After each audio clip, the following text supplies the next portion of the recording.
PIN security objectives focus on end-to-end confidentiality, integrity, and secrecy of PIN data during capture, encryption, transmission, and verification. They apply where a consumer enters a PIN, attended or unattended terminals, PIN entry devices, encrypting PIN pads, and along the cryptographic path that carries the PIN block to its verifier. For exam purposes, anchor on 5 plain ideas. PINs are never stored post-authorization. Capture must occur inside evaluated hardware that encrypts at the point of interaction. PIN blocks move over trusted, authenticated channels. Cryptographic keys are generated, distributed, and rotated under dual control and split knowledge. And any fallbacks that expose PINs in the clear are unacceptable. When a scenario blurs PIN-like data with other authentication factors, steer back to scope.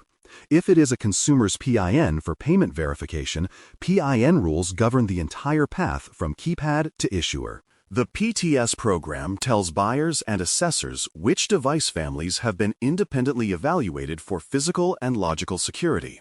Families include traditional POS terminals, encrypting PIN pads, unattended payment terminals, card readers, secure card readers with PIN, and hardware security modules used for key management and transaction processing.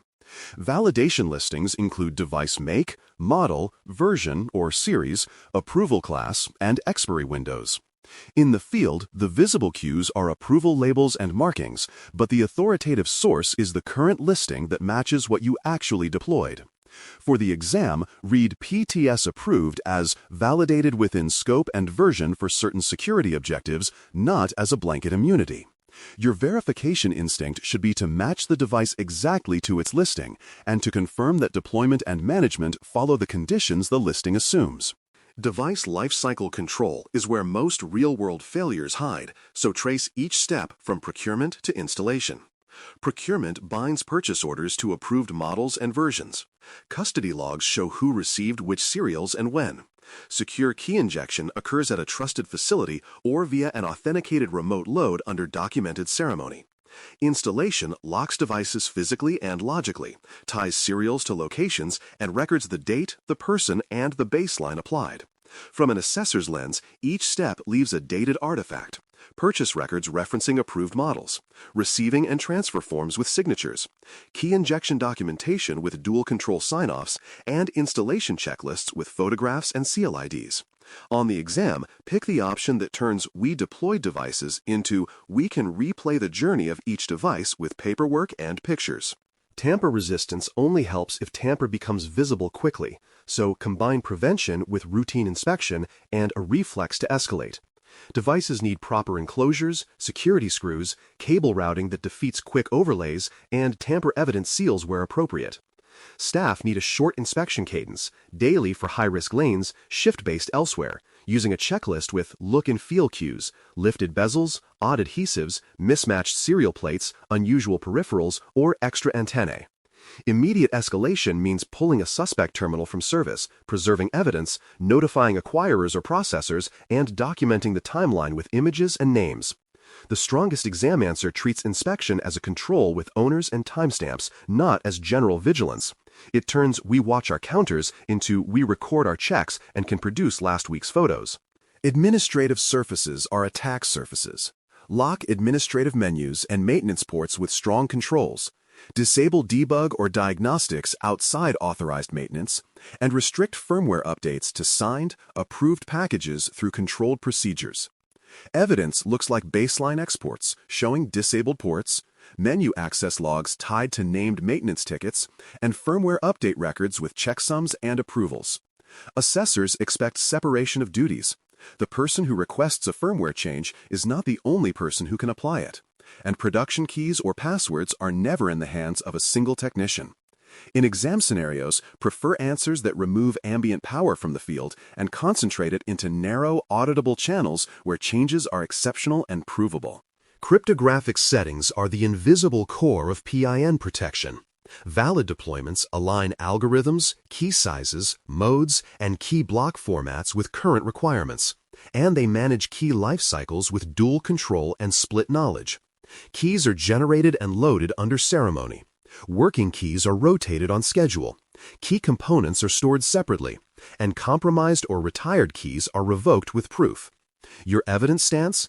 A current crypto parameter sheet per device family, key ceremony logs with participants and times, key check values that match inventory records, and rotation tickets that show the old keys retired and the new keys coming into force.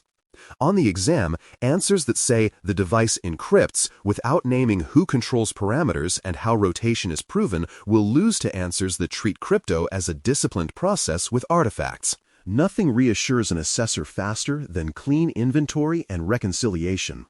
Record serial numbers, physical locations, responsible owners, inspection dates, and any swaps with signatures and timestamps.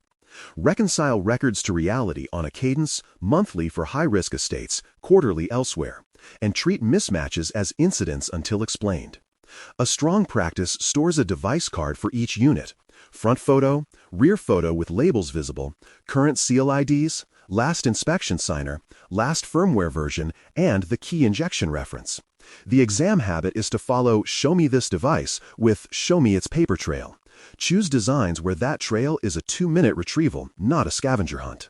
Key injection and acquirer coordination are joint responsibilities that deserve ceremony and documentation. Whether you inject at a trusted service provider or via remote key loading, a named injector and a named verifier sign for each step. A trusted channel and the correct device identity are confirmed. Key components are never combined by one person, and acquirers receive the necessary proofs and acknowledgments. Store vendor chain of custody docs, injection session logs, audit stamps from the facility, and acquirer confirmations that devices are live and recognized. For exam reasoning, remember that keys exist is not enough. The manner of their arrival and the records of their handling make or break assurance. Advisories and bulletins are the early warning system for field risk. When vendors or programs reveal an exposure, physical tamper patterns, firmware weaknesses, component supply issues, respond on a clock. Identify affected models from inventory, isolate or patch per guidance, and record the action. Track the advisory, the decision, the fix, and the verification step that confirms devices returned to an approved posture. Retire hardware promptly when a bulletin renders a family unsafe or out of compliance. On the exam, favor answers where advisories flow into a visible workflow with owners and dates. Passive awareness is not a control. An organized evidence packet converts device estates into something an assessor can sample. Keep the certificate or listing page for each model and version. Cite photos at installation and after each inspection cycle.